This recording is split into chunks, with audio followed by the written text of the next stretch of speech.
అందరికి నమస్తే. సంక్రాంతి సీజన్ మొదలైంది కదా, కైట్స్ ఫ్లై చేయడం స్టార్ట్ చేశారా? పండగంటే సంతోషం, కానీ మన సంతోషం వేరొకరి ప్రాణాలు తీసేలా ఉండకూడదు. ఇదంతా దేనికి? Yes, Chinese manja.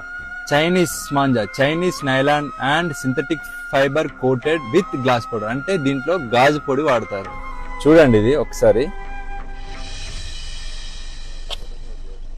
చూసారు కదా, ఇది మనం మెడకు తగిలితే ఏంటిది పరిస్థితి?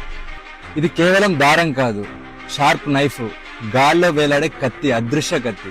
2-వీలర్ రైడర్స్ కి, యానిమల్స్ కి, బర్డ్స్ కి ఈ చైనా మాంజా తగిలి డీప్ కట్స్ జరిగి హెవీ బ్లీడింగ్ జరిగి ప్రాణాలు పోతున్నాయి. వీటి వల్ల చాలా మంది జీవితాలు నాశనం అవుతున్నాయి. ఒక్క చిన్న సరదా ఎన్నో కుటుంబాల్లో తీరని శోకాన్ని మిగులుస్తుంది. ఇది నాన్ బయోడిగ్రేడబుల్, ఇది భూమిలో కలవదు, ఇది బ్యాండ్ థ్రెడ్. ఈ మాంజా ఎవరైనా ఇల్లీగల్ గా అమ్మితే మీ నియరెస్ట్ పోలీస్ స్టేషన్ లో రిపోర్ట్ చేయండి. చైనా మాంజా అమ్మడమే కాదు, కొనడం కూడా నేరమే.